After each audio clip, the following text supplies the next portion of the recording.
পাক বলেন, জেনে রাখো দুঃখ এবং কষ্টের সাথে রয়েছে সুযোগ আর সুবিধা, আর অসচ্ছলতার সাথে রয়েছে উদার সচ্ছলতা। জোরে কোন সুবহানাল্লাহ।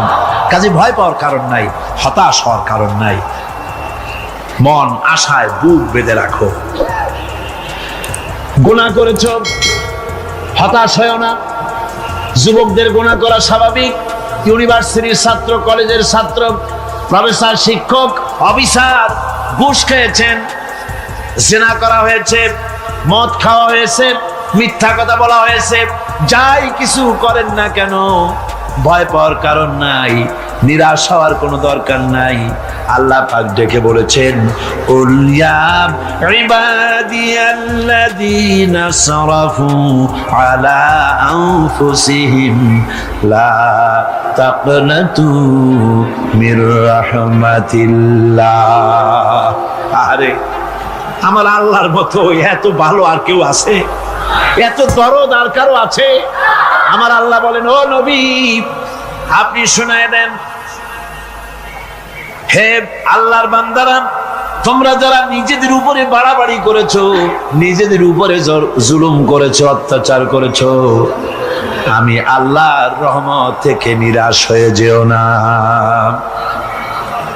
মানুষ যদি অপরাধ করে, বাপের সাথে অপরাধ করেছে, মায়ের সাথে অপরাধ করেছে, মা বাবা সন্তানের চাইতে এত বড় কল্যাণকামী তো আর কেউ নাই, কিন্তু মা বাবা কোনোদিন বলে না আয় আমার ছেলে তোরে মাফ করে দেই, এরকম বলে নাকি? মন চায় ছেলে যদি মাপ চাইতো খুশি হয়ে মাফ করে দিতাম, কিন্তু কেন যে আসে না, ডাকে না যে আয় মাফ করে দেই। মা বাপ আপনাকে এত ভালোবাসে, সেই মা বাপও আপনাকে বলে না যে আয় মাফ করে দেই। আমার আল্লাহ হচ্ছেন এমন আল্লাহ, আল্লাহ রাব্বুল আলামিন ডাকেন, এ বান্দা খুন করেছিস ফিরে আয়, জিনা করেছিস ফিরে আয়, হত্যা করেছিস ফিরে আয়, চুরি করেছিস ফিরে আয়, কুফরি করেছিস ফিরে আয়, সুদ খেয়েছিস, ঘুষ খেয়েছিস, মদ খেয়েছিস ফিরে আয়, এসে আমার দরবারে চোখের পানি ফেল, আমার দরবারে কাঁদাকাটি কর। ইন্নাল্লাহা ইয়াগফিরুয যুনুবা জামিআ ইন্নাহু হুয়াল গফুরুর রহিম। আমার দরবারে চোখের পানি ফেলে কাঁদ, আমি রব্বুল আলামিন জিন্দেগীর গুনাহ মাফ করে দেব। সুবহানাল্লাহ কোন, সুবহানাল্লাহ কোন। আমার কাছে কাঁদ, চোখের পানি ফেল। আল্লাহ রাব্বুল আলামিনের কাছে বান্দার দুইটা ফোঁটা বেশি প্রিয়। একটা হলো জিহাদের ময়দানে যে রক্ত ফোঁটা দেওয়া হয়, এটা আল্লাহর কাছে প্রিয়। আর আল্লাহর ভয়তে গুনার জন্য লজ্জা করে, অনুশোচনা করে বান্দা যখন চোখের পানি ছেড়ে দেয়, আল্লাহর কাছে এটা অত্যন্ত প্রিয়। নবীজি বলেছেন, বান্দা যখন গুনার ভয়তে, আল্লাহর ভয়তে, জাহান্নামের ভয়তে অনুশোচনা করে যখন চোখ দিয়া পানি ছেড়ে দেয়, ওই চোখের পানি নাকের অর্ধেক আসতে না আসতে আল্লাহ রাব্বুল আলামিন বান্দারে মাফ করে দেন। আল্লাহ বরদাস্ত করতে পারেন না যে বান্দা কান্দু। আমার ভাইরা, আল্লাহ রহমত এই পৃথিবীতে, আল্লাহ রহমতকে 100 ভাগ করা হয়েছে। আল্লাহ রহমতের কত ভাগ? এই 100 ভাগের 1 ভাগ সারা পৃথিবীতে ছড়াই দেওয়া হয়েছে। আর 99 ভাগ কার কাছে? আল্লাহর কাছে। 1টা ভাগ দুনিয়া ছড়ানো হয়েছে আদম আলাইহিস সালাম থেকে নিয়ে এই পর্যন্ত, এখান থেকে নিয়ে কিয়ামত পর্যন্ত পৃথিবীতে যত মানুষ আসবে, যত প্রাণী আসবে, তাদের মধ্যে প্রাণী জগতেও গাভী তার বাছুরকে ভালোবাসে ঠিক কিনা, হাতি তার বাচ্চাকে ভালোবাসে ঠিক কিনা, মুরগি তার বাচ্চাকে ভালোবাসে কিনা, প্রত্যেক মাই তার সন্তানকে ভালোবাসে মানুষের মতো। এই ভালোবাসা, স্নেহ, এই মমতা, এই করুণা, এই মহব্বত একটা ভাগ দুনিয়ায় দেওয়ার পর আপনি আর আমি যতটুকুন ভাগে পেয়েছি সেই মহব্বতে, স্ত্রীর মহব্বতে অস্থির, মায়ের মহব্বতে অস্থির, সন্তানের মহব্বতে অস্থির। এখন চিন্তা করেন, একটা ভাগ সারা পৃথিবীতে বিতরণ করার পর যেটুক পেয়েছি তাতে যদি এত মহব্বত হয়, তাহলে এর 99 ভাগ মহব্বত যে আল্লাহর কাছে জমা আছে, এই বান্দার জন্য তার কত মহব্বত, এই বান্দার জন্য কত করুণা তার, কত মহব্বত তার, কত দয়া তার। এজন্য আল্লাহ রাব্বুল আলামিন বলেছেন, নাব্বি ইবাদি আন্নি আনাল গফুরুর রহিম। ও আমার নবী, সুসংবাদ দিয়ে দাও, বান্দাদেরকে শোনায় দাও যে আমি আল্লাহ তাআলা ক্ষমাশীল আর দয়াবান। হুজুর কাঁদতেছিলেন, হযরত ওমর রাদিয়াল্লাহু তাআলা আনহু এসে দেখেন হুজুর একা কাঁদতেছে। হুজুর জিজ্ঞেস করছেন, হযরত ওমর জিজ্ঞেস করলেন, হুজুর আপনি কাঁদেন কেন একা একা? হযরত ওমর বলেন, আমি যখন প্রশ্ন করলাম নবীজি বললেন, আমার কাছে কিছু আগে জিবরাইল এসেছিলেন, জিবরাইল এসে আমাকে বললেন আল্লাহ পাক বলেছেন, হে আমার নবী, ইসলামের ভিতরে থেকে যে সমস্ত মানুষগুলো ইসলামের ভিতরে থেকে চুল আর দাড়ি পাকায় দিছে, কিয়ামতের দিন এই লোকগুলারে আমি শাস্তি দিতে আমার শরম হবে। হযরত ওমর বলেন, হুজুর উম্মতের জন্য কত বড় খুশ খবর এটা, আর আপনি কাঁদতেছেন। হুজুর বলেন, ওমর তুমি জানো না আমার কান্নার কারণ ভিন্ন। আমার কান্নার কারণ হলো যে আল্লাহ রাব্বুল আলামিন কিয়ামতের দিন দাড়ি চুল পাকা বান্দারে শাস্তি দিতে শরম করবেন, সেই দাড়ি চুল পাকা বান্দাগুলি আল্লাহর সাথে নাফরমানি করতে শরম করে না। আমি এই লজ্জায় কাঁদতেছি।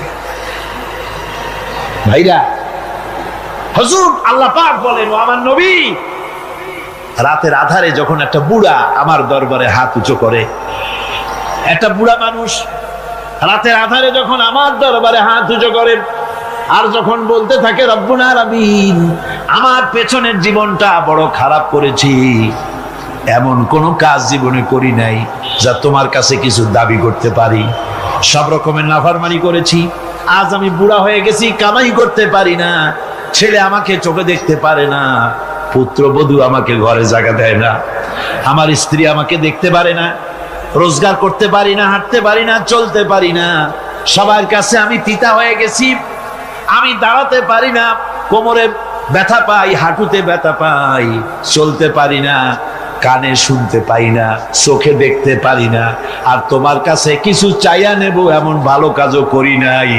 এইভাবে যখন বান্দা কাঁদতে থাকে আমার দরবারে, ও আমার হাবিব আমার রহমতের দরিয়ায় জোশ মেরে যায়, আমার শরম হয় এই বুড়াটারে কেমনে খালি হাতে ফিরাইয়া দেই।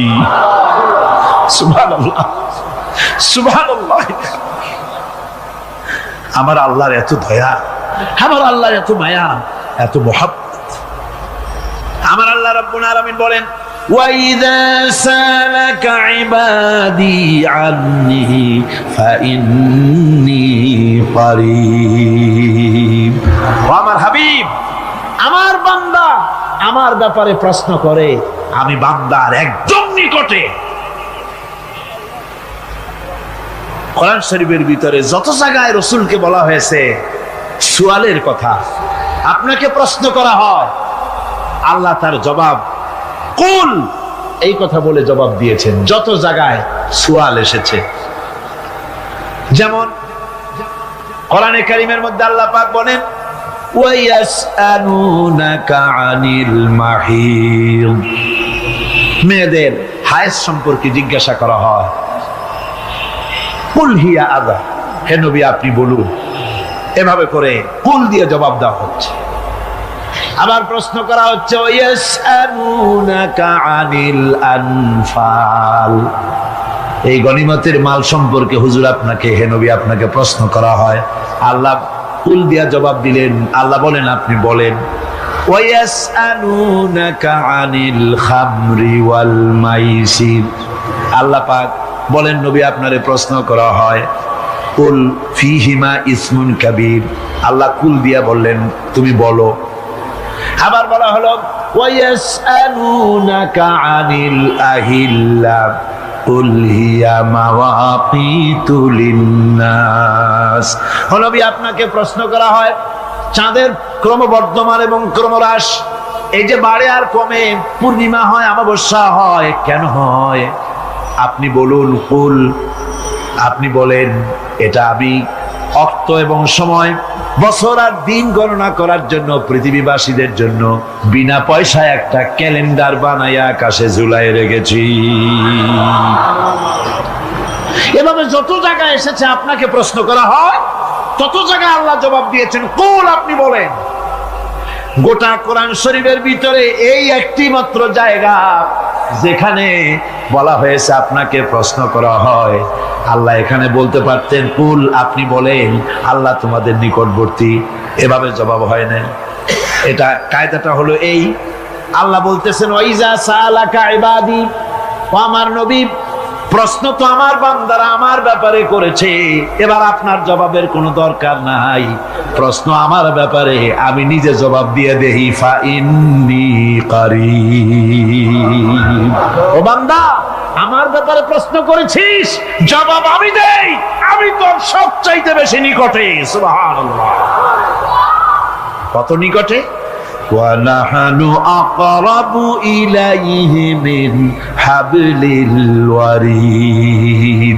তোর যে রগ, এই শাহরগের চাইতেও আমি তোর বেশি কাছে। সুবহানাল্লাহ। আমারে ডাক, আমারে ডাক, কলিজা দিয়া ডাক, অন্তর দিয়ে ডাক। মনের থেকে মানুষ যদি ডাকে, মুখের ডাক আর মনের ডাক এক জিনিস নয়। দিল সে জুবাত নিকলতি হ্যায়, असर रखती है पर नहीं मगर ताकते परवाज रखती है। দিল থেকে যে কথা বেরোয় তা প্রভাব বিস্তার করে, ডানা নাই কিন্তু ওড়ার ক্ষমতা রাখে। মনের কথাই ভিন্ন। মন থেকে, দিল থেকে, কলিজা থেকে, অন্তরের গভীর কন্দর থেকে মুহাব্বতের সাথে কেউ যদি একবার বলে আল্লাহ, বলেন আল্লাহ, আল্লাহ, আল্লাহ, আল্লাহ রাব্বুল আলামিন বলেন, অন্তরের অন্তঃস্থল থেকে একটি বার যদি বান্দা বলেন আল্লাহ, আল্লাহ বলেন 70 বার সাড়া দিয়া জিজ্ঞেস করি, বান্দা কি চাও, আমি তোমার কাছে আসি। সুবহানাল্লাহ, আমি তোর একদম কাছে, কি চাস বল, বল আমার কাছে। এমন দয়াবান, এমন মেহেরবান, এমন আল্লাহ আমাদের। সে আল্লাহ রাব্বুল আলামিন, তিনি বলছেন وقال ربكم ادعوني استجب لكم। তোমাদের রব বলেছেন আমারে ডাকো, আমি আল্লাহ ডাকের সাড়া দিয়া দেব। সুবহানাল্লাহ। কারে ডাকতে হবে? কারে ডাকতে হবে? এই বিশাল জনসমুদ্র একদিকে চিল্লা এখন কারে ডাকতে হবে? কোন পীর সাহেবকে নয়, আল্লাহর কসম কোন খাজা বাবাকে নয়, ডাকতে হবে কারে? চিল্লা এখন কারে? ওয়াকালা রাব্বুকুম উদউনি, তোমার রব তোমাকে বলতেছে আমারে ডাকো, আস্তাজিব লাকুম, আমারে ডাকবে আমি সাড়া দিয়ে দেব। সুবহানাল্লাহ। আল্লাহকে ডাকেন, কি চাই আপনার বলেন, কি চাই? আল্লাহর কাছে চান, আল্লাহ দিয়ে দিবেন। দেওয়ার জায়গা আল্লাহর কাছে চাইবেন, আল্লাহ দিবেন। দেওয়ার জায়গা, চাওয়ার জায়গা হলো সেজদায় পড়ে যাবেন। আমার ভাইয়েরা, জায়গাটা চিনায় দিলাম। মাজারে যাওয়া লাগবে না, কবরে যাওয়া লাগবে না। 2 রাকাত নামাজ পড়ে সেজদায় পড়ে গিয়া যত বিপদ আছে, মুসিবত আছে, সেজদার মধ্যে চোখের পানি ছেড়ে দেন আর কেন্দে কেন্দে জীবনের কথা বলেন। আল্লাহ রাব্বুল আলামিন আপনার আওয়াজ শুনবেন আর দোয়া কবুল করে নিবেন। কাঁদতে হবে আল্লাহর কাছে। কার কাছে? আল্লাহর কাছে। সুম্মা ইস্তাগফিরুল্লাহ, আর এরপরে সে যদি আমি আল্লাহর কাছে ক্ষমা চাই, ইয়াজিদিল্লাহ গফুরার রহিমা, সে আমি আল্লাহকে গফুর এবং রহিম হিসাবে পাবে। সুবহানাল্লাহ। আল্লাহকে গফুর এবং রহিম হিসাবে পাওয়া যাবে। সব আল্লাহকে বলতে হবে, গুনাহ মাফ চাইতে হবে। এই জন্য হুজুর সাল্লাল্লাহু আলাইহি ওয়াসাল্লাম দৈনিক 100 বার তওবা পড়তেন। কোন হাদিসে আছে 70 বার, কোন হাদিসে আছে 100 বার তওবা পড়তেন। নামাজের পরে তো প্রত্যেক নামাজই পড়তেন হুজুর, সালাম ফিরাতেন আর সাথে সাথে বলতেন আল্লাহু আকবার, আস্তাগফিরুল্লাহ, আস্তাগফিরুল্লাহ, আস্তাগফিরুল্লাহ। মনে থাকবে আপনাদের? মনে থাকবে? সালাম ফিরাইয়া কি বলবেন? না, সালাম ফিরাবার সাথে সাথে বলবেন আল্লাহু আকবার, তারপরে পড়বেন আস্তাগফিরুল্লাহ, আস্তাগফিরুল্লাহ, আস্তাগফিরুল্লাহ। তওবা পড়বেন, আল্লাহর কাছে সবসময় গুনাহ মাফ চাইতে থাকবেন, বিনীত থাকবেন। আল্লাহকে পাওয়া যাবে, তাকে রহিম হিসেবে পাওয়া যাবে। সুতরাং ঈমান বিল্লাহ, আল্লাহর প্রতি ঈমান আনলে পরে চতুর্থ নম্বরে যে উপকারটা হবে সেটা হলো হতাশায় ভুগবে না, নিরাশায় ভুগবে না, আশায় বুক বেঁধে উঠবে, ঈমান মজবুত হবে, আল্লাহর কাছে মানুষ বিনয়ী হয়ে যাবে। এবার পঞ্চম নম্বরের উপকার আমি বলছিলাম, ঈমান বিল্লাহ, আল্লাহর প্রতি ঈমান আনলে পরে অসংখ্য উপকার হয়, অসংখ্য বৈশিষ্ট্য আছে। এর 6টা উপকারের কথা আমি বলবো। কয়টা? অসংখ্য উপকারের ভিতরে প্রধান 6টি উপকারের কথা বলবো। এর বললাম কয়টা?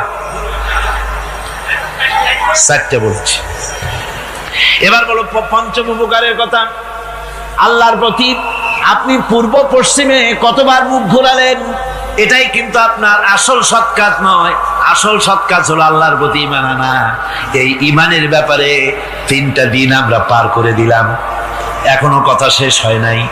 আল্লাহর প্রতি ঈমান আনলে পরে যে উপকারটা হবে পঞ্চম নম্বরে, সেটা হলো কঠোর এবং কঠিন বিপদের ভিতরে বান্দার ভিতরে অবিচলতা এবং ধৈর্যের সৃষ্টি হয়ে যাবে। আলহামদুলিল্লাহ। কঠিন বিপদ মুসিবত আসলে পরে সে অবিচল থাকবে। সারা দুনিয়ার বিপদ আপদ, শত্রুতা, দুঃখ, কষ্ট, মুসিবত, জুলুম, নির্যাতন সবকিছু পাহাড়ের মতো উঁচু হয়ে তাকে ঘিরে ফেলবে, কিন্তু তাকে এক চুলও নাড়াতে পারবে না। আলহামদুলিল্লাহ। সারা পৃথিবী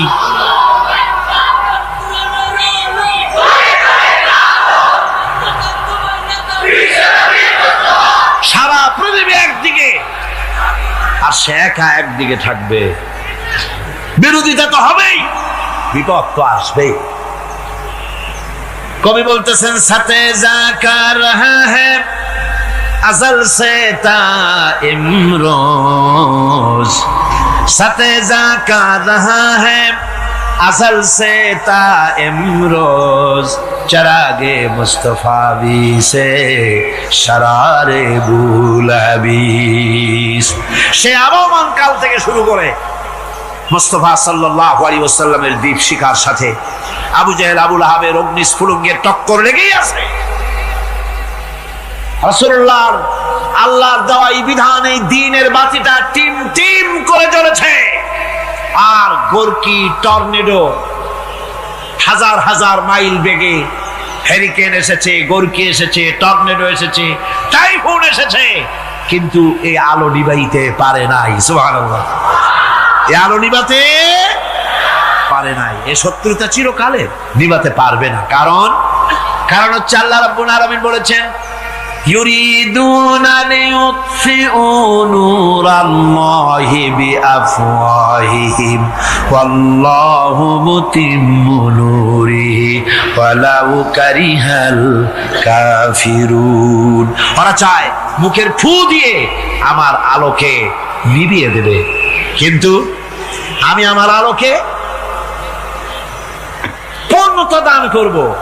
তাতে কাফের বেঈমানদের কলজায় যত জ্বালা যন্ত্রণা হোক, আমার দ্বীন কেউ বিজয় দিতে পারবে না। সুবহানাল্লাহ। সুতরাং বিপদে অবিচলতা আসবে, সে অটল হবে, মজবুত হবে। কোরআনে কারীম বলতেছে, ওয়া কাযালিকা জাআলনা লিকুল্লি নাবিয়্যিন আদুওয়াম মিনাল মুজরিমিন। এই পৃথিবীতে এমনি করে আমি সকল নবীদের শত্রু বানিয়েছি, সব পাপিষ্ঠ অপরাধীদেরকে। নবীদের সাথে বিরোধিতা করেছে কারা? পাপিষ্ঠরা, অপরাধীরা। আজও খুঁজে দেখেন আজও ইসলামী আন্দোলনের বিরোধিতা যারা করে সবগুলি কি পাপিষ্ঠ। সত্য কি না কর? ইসলামী আন্দোলনের বিরোধিতা যারা করে হিসাব করে চোখ দিয়ে তাকায় দেখেন, খুঁজে দেখেন তাদের নামগুলি। মদখোর, জেনাকার, বদমাশ, চোর, হাইজাকার, বেনামাজি, লুটেরা, মিথ্যাবাদী, সবচাইতে সমাজের নিকৃষ্ট লোকগুলি ইসলামের বিরুদ্ধে করে।